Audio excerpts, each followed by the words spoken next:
doing this in the car on the way to pick up my daughter because mindset doesn't wait for perfect timing, and neither does real life. On today's episode of Whole Mom Revolution podcast, we are going to talk about your mindset and more than that, but your inner voice. The voice in your head isn't always telling the truth. So, when we think about the voice in our head, our talk track, some people call it the inner critic. You might think because it's in your mind, it's your conscience, or it is part of you, so it must be you and it must be telling your truth. But the truth is, a lot of times it's not. Now, sometimes it is your conscience, it is the Holy Spirit, it is truth.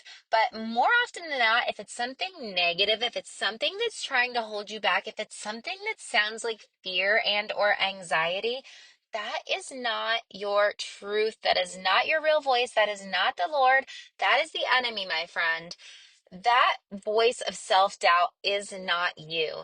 Fear can dress up like a lot of things, but a lot of times it shows up like logic and it tells you that you're not ready, you're not qualified, you're not capable. Did you ever hear those thoughts before? And they're sneaky too. So they don't always use words like, you are not ready, or I am not ready for this, I am not capable, I am not good enough.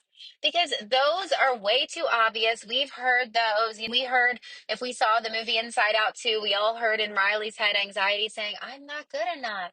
It, we can recognize that a mile away. We can say, oh, get out of here. I know who you are, you old fool. But no, it's way, way more sinister than that. It speaks in codes that we don't even recognize, and it tries to throw us off the path with these really sneaky little nuances that we might almost not even recognize. For example, if we're thinking of starting a podcast or a YouTube channel, instead of fear saying, oh my goodness, you're not good enough, nobody's going to listen to you, it might say, you know what?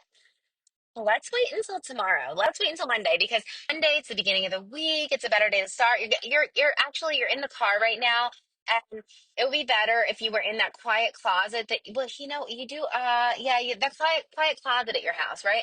But then when Monday rolls around or whatever this magical day is, guess what? That closet's full of shoes, and you need to clean them out. So now that sneaky voice inside your head is going to say, there's too much clutter in here. You can't sit and record. How selfish are you?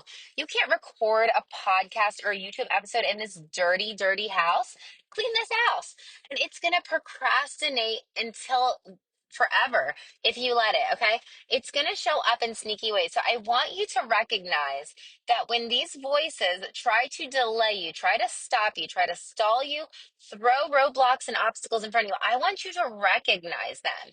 And I don't want you to try to get rid of them because the truth is, anxiety and fear, they're always going to be there. But we have to learn how to work with them. But there is a woman who is talking, and she's telling the story about how she heard this concept of not getting rid of fear, but actually taking it and putting it in the passenger seat and just taking it for a ride with her.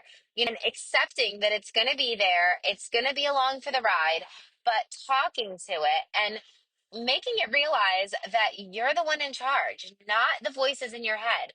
So it's okay to be scared. That's what courage is. Courage doesn't mean that you don't have fear. Courageous people aren't just not afraid. Yeah, David wasn't just not afraid of. You don't think he was afraid of Goliath? This what 6'10"? I don't even remember. Super tall giant, scary looking dude. I bet.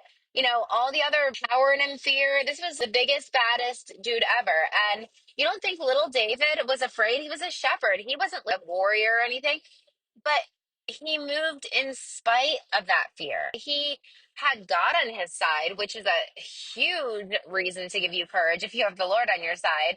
But he also just took that step in faith and he was like, you know what? I'm going to go for it. I am empowered by God, and this is where I'm meant to be right now. And so he went for it, and he slung that stone, and he took the giant down, didn't he? And now I'm not like equating us to David or anybody from the Bible, but I'm just saying nobody who has done anything scary in their entire life has done it fearlessly. There's always going to be an element of fear, and it's there to keep us safe and to check ourselves. but it's also there to hold us back sometimes. So we need to recognize it and just push it away and at least tell it to chill out that we're going to do what we're going to do. Next, I want to go through a truth check with you. When you have these voices in your mind, whatever they're saying to you to try to hold you back, stop you, delay you, whatever, I want you to ask yourself, would you say that to a friend or a loved one, someone who you really cared about? If a friend or a loved one, a spouse, a child even came up to you with the same dream, the same thing that you're feeling in your heart that you want to do, and they told that to you, would you tell the things that are inside your head to them? Would you say, you know what, you're really not ready?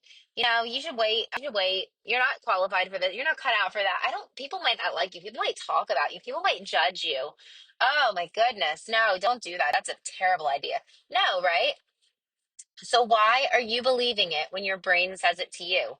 You need to be your biggest fan because truthfully, sometimes you're going to be your only fan. And I know you don't want to hear that.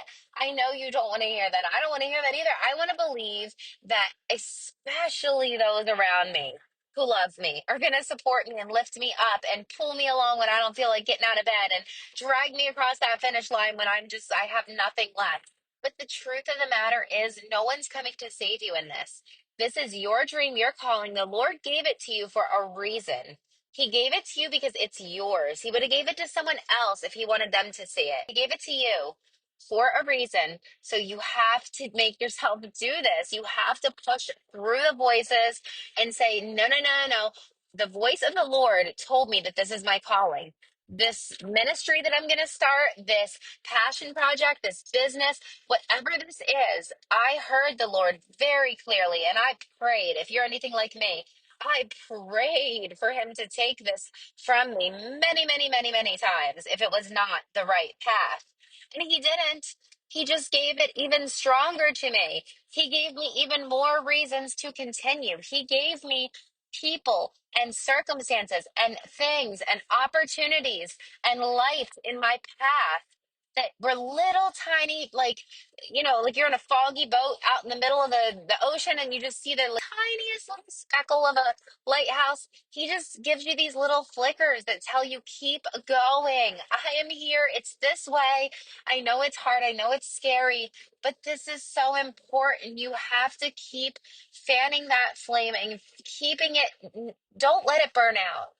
Don't let it burn out. Continue going, and you are going to be so much better for it. The best part about it, Jim Rohn says this, it's not what you get in pursuing your goals, it's who you become.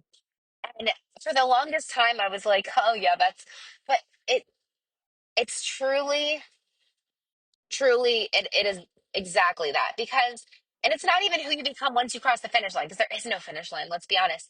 It's who you become in the process of doing the hard things, of doing the scary things, of taking these leaps of faith, of using what knowledge and love and passion that you have inside of you and sharing it and using it to uplift others, taking the hard lessons you learned along your path and using that, the comfort that we received from the Lord to comfort others. The scriptures tell us to do that, to comfort others with the same comfort that we received from the Lord. And we have to encourage others and help them with maybe there were some landmines we stepped in, but we can say, hey, look, you don't have to step in those same landmines. Let me tell you what I did, and let me shave a couple months, years, a decade off your life by helping you. And that is what you're called to do. So, of course, there's going to be fear, but that is such a beautiful and amazing calling. You must step into that.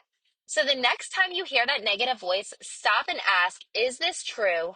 Is this helpful? Is this kind? Is this loving? Is this of God? If not, I want you to replace it. You're not just building a business or a dream or a ministry or whatever you're doing. You are training your mind to believe in what God already planted in you.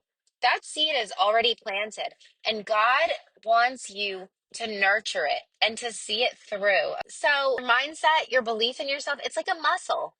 Every moment like this, even in the doubt, every moment that you are learning to shift these little parts about yourself and become stronger and more resilient and have more belief and have more faith and step forward in spite of fear, that's a rep.